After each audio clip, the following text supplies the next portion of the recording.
شروع اللہ کا نام لے کر جو بڑا مہربان نہایت رحم والا ہے۔ سب تعریف اللہ ہی کو ہے جس نے اپنے محبوب بندے محمد صلی اللہ علیہ وآلہ وسلم پر یہ کتاب نازل کی اور اس میں کسی طرح کی گجی اور پیچیدگی نہ رکھی، بلکہ سیدھی اور سلیس اتاری تاکہ لوگوں کو عذاب سخت سے جو اس کی طرف سے آنے والا ہے ڈرائے، اور مومنوں کو جو نیک عمل کرتے ہیں خوشخبری سنائے کہ ان کے لیے ان کے کاموں کا نیک بدلہ یعنی بہشت ہے جس میں وہ ہمیشہ رہیں گے، اور ان لوگوں کو بھی ڈرائے جو کہتے ہیں کہ اللہ نے کسی کو بیٹا بنا لیا ہے۔ ان کو اس بات کا کچھ بھی علم نہیں اور نہ ان کے باپ دادا ہی کو تھا۔ یہ بڑی سخت بات ہے جو ان کے منہ سے نکلتی ہے، اور کچھ شک نہیں کہ یہ جو کچھ کہتے ہیں محض جھوٹ ہے۔ اے پیغمبر، اگر یہ اس کلام پر ایمان نہ لائیں تو شاید تم ان کے پیچھے رنج کر کر کے اپنے تئیں ہلاک کر دو گے۔ جو چیز زمین پر ہے ہم نے اس کو زمین کے لیے زینت بنایا ہے تاکہ لوگوں کی آزمائش کریں کہ ان میں کون اچھے عمل کرنے والا ہے، اور جو چیز زمین پر ہے ہم اس کو نابود کر کے بنجر میدان کر دیں گے۔ کیا تم خیال کرتے ہو کہ غار اور لوح والے ہماری نشانیوں میں سے عجیب تھے؟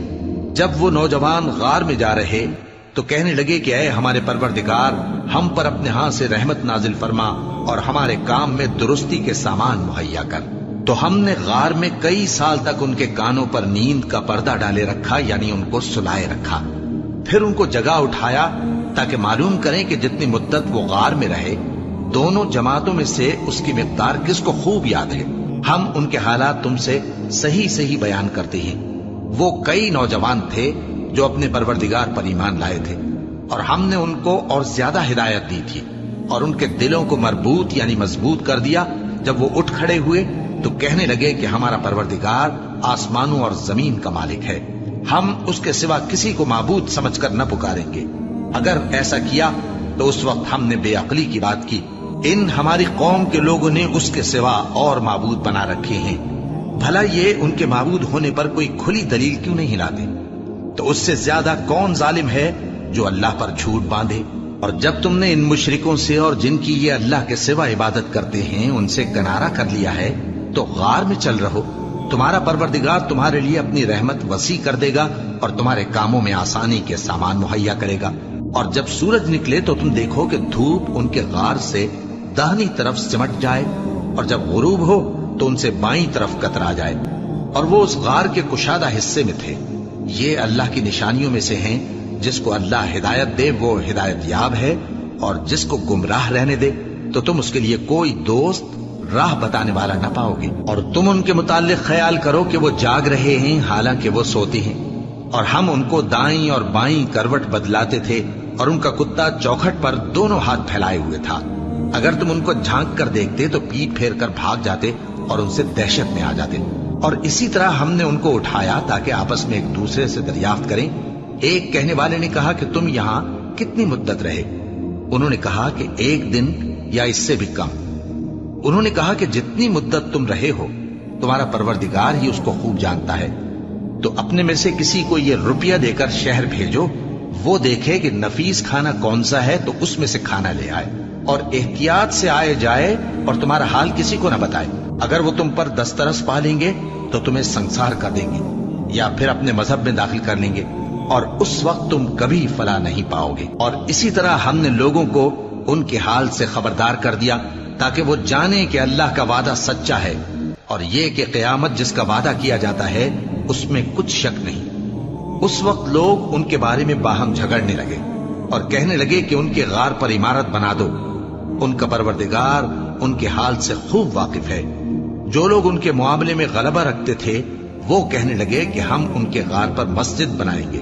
بعض لوگ اٹکل بچو کہیں گے کہ وہ 3 تھے اور چوتھا ان کا کتا تھا، اور بعض کہیں گے کہ وہ 5 تھے اور چھٹا ان کا کتا تھا، اور بعض کہیں گے کہ وہ 7 تھے اور 8واں ان کا کتا تھا۔ کہہ دو کہ میرا پروردگار ہی ان کے شمار سے خوب واقف ہے، ان کو جانتے بھی ہیں تو تھوڑے ہی لوگ جانتے ہیں۔ تو تم ان کے معاملے میں بحث نہ کرنا مگر سرسری سی بحث، اور نہ ان کے بارے میں ان میں سے کسی سے کچھ دریافت ہی کرنا، اور کسی کام کی نسبت نہ کہنا کہ میں اسے کل کر دوں گا، مگر انشاءاللہ کہہ کر یعنی اگر اللہ چاہے تو کر دوں گا، اور جب اللہ کا نام لینا بھول جاؤ تو یاد آنے پر لے لو۔ اور کہہ دو کہ امید ہے کہ میرا پروردگار مجھے اس سے بھی زیادہ ہدایت کی باتیں بتائے۔ اور اصحاب کہف اپنے غار میں 9 پر 300 سال رہے۔ کہہ دو کہ جتنی مدت وہ رہے اسے اللہ ہی خوب جانتا ہے، اسی کو آسمانوں اور زمین کی پوشیدہ باتیں معلوم ہیں، وہ کیا خوب دیکھنے والا اور کیا خوب سننے والا ہے۔ اس کے سوا ان کا کوئی کارساز نہیں، اور نہ وہ اپنے حکم میں کسی کو شریک کرتا ہے۔ اور اپنے پروردگار کی کتاب کو جو تمہارے پاس بھیجی جاتی ہے پڑھتے رہا کرو، اس کی باتوں کو کوئی بدلنے والا نہیں، اور اس کے سوا تم کہیں پناہ بھی نہیں پاؤ گے۔ اور جو لوگ صبح و شام اپنے پروردگار کو پکارتے اور اس کی خوشنودی کے طالب ہیں، ان کے ساتھ صبر کرتے رہو، اور تمہاری نگاہیں ان میں سے گزر کر اور طرف نہ دوڑے کہ تم دنیاوی زندگی کی رونقوں کے خواستگار ہو جاؤ۔ اور جس شخص کے دل کو ہم نے اپنی یاد سے غافل کر دیا ہے اور وہ اپنی خواہش کی پیروی کرتا ہے اور اس کا کام حد سے بڑھ گیا ہے، اس کا کہا نہ ماننا۔ اور کہہ دو کہ لوگوں، یہ قرآن تمہارے پروردگار کی طرف سے برحق ہے، تو جو چاہے ایمان لائے اور جو چاہے کافر رہے۔ ہم نے ظالموں کے لیے دوزخ کی آگ تیار کر رکھی ہے جس کی قناتیں ان کو گھیر رہی ہوں گی، اور اگر فریاد کریں گے تو ایسے کھولتے ہوئے پانی سے ان کی داد رسی کی جائے گی جو پگھلے ہوئے تانبے کی طرح گرم ہوگا، اور جو ان کے چہروں کو بھون ڈالے گا۔ ان کے پینے کا پانی بھی برا اور آرام گاہ بھی بری۔ اور جو ایمان لائے اور کام بھی نیک کرتے رہے تو ہم نیک کام کرنے والوں کا اجر ضائع نہیں کرتے۔ ایسے لوگوں کے لیے ہمیشہ رہنے کے باغ ہیں جن میں ان کے محلوں کے نیچے نہریں بہ رہی ہیں، ان کو وہاں سونے کے کنگن پہنائے جائیں گے، اور وہ باریک دیبا اور اطلس کے سبز کپڑے پہنا کریں گے، اور تختوں پر تکیے لگا کر بیٹھا کریں گے۔ کیا خوب بدلہ اور کیا خوب آرام گاہ ہے۔ اور ان سے 2 شخصوں کا حال بیان کرو جن میں سے ایک کو ہم نے انگور کے 2 باغ عنایت کیے تھے اور ان کے گردا گرد کھجوروں کے درخت لگا دیے تھے، اور ان کے درمیان کھیتی پیدا کر دی تھی۔ دونوں باغ کثرت سے پھل لاتے اور اس کی پیداوار میں کسی طرح کی کمی نہ ہوتی، اور دونوں میں ہم نے ایک نہر بھی جاری کر رکھی تھی، اور اس طرح اس شخص کو ان کی پیداوار ملتی رہتی تھی۔ تو ایک دن جبکہ وہ اپنے دوست سے باتیں کر رہا تھا، کہنے لگا کہ میں تم سے مال و دولت میں بھی زیادہ ہوں اور جتھے اور جماعت کے لحاظ سے بھی زیادہ عزت والا ہوں، اور ایسی شیخیوں سے اپنے حق میں ظلم کرتا ہوا اپنے باغ میں داخل ہوا۔ کہنے لگا کہ میں نہیں خیال کرتا کہ یہ باغ کبھی تباہ ہو، اور نہ خیال کرتا ہوں کہ قیامت برپا ہو، اور اگر میں اپنے پروردگار کی طرف لوٹایا بھی جاؤں تو وہاں ضرور اس سے اچھی جگہ پاؤں گا۔ تو اس کا دوست جو اس سے گفتگو کر رہا تھا کہنے لگا کہ کیا تم اس ذات سے کفر کرتے ہو جس نے تم کو مٹی سے پیدا کیا، پھر نطفے سے، پھر تمہیں پورا آدمی بنایا؟ مگر میں تو یہ کہتا ہوں کہ اللہ ہی میرا پروردگار ہے، اور میں اپنے پروردگار کے ساتھ کسی کو شریک نہیں کرتا۔ اور جب تم اپنے باغ میں داخل ہوئے تو تم نے ما شاء اللہ لا قوت الا باللہ کیوں نہ کہا؟ اگر تم مجھے مال و اولاد میں اپنے سے کمتر دیکھتے ہو تو عجب نہیں کہ میرا پروردگار مجھے تمہارے باغ سے بہتر عطا فرمائے، اور تمہارے اس باغ پر آسمان سے آفت بھیج دے تو وہ صاف میدان ہو جائے، یا اس باغ کی نہر کا پانی گہرائی میں اتر جائے تو پھر تم اسے تلاش نہ کر سکو، اور اس کے میووں کو عذاب نے آ گھیرا اور وہ اپنی چھتریوں پر گر کر رہ گیا، تو جو مال اس نے اس پر خرچ کیا تھا اس پر حسرت سے ہاتھ ملنے لگا اور کہنے لگا کہ کاش میں اپنے پروردگار کے ساتھ کسی کو شریک نہ بناتا۔ اس وقت اللہ کے سوا کوئی جماعت اس کی مددگار نہ ہوئی اور نہ وہ بدلہ لے سکا۔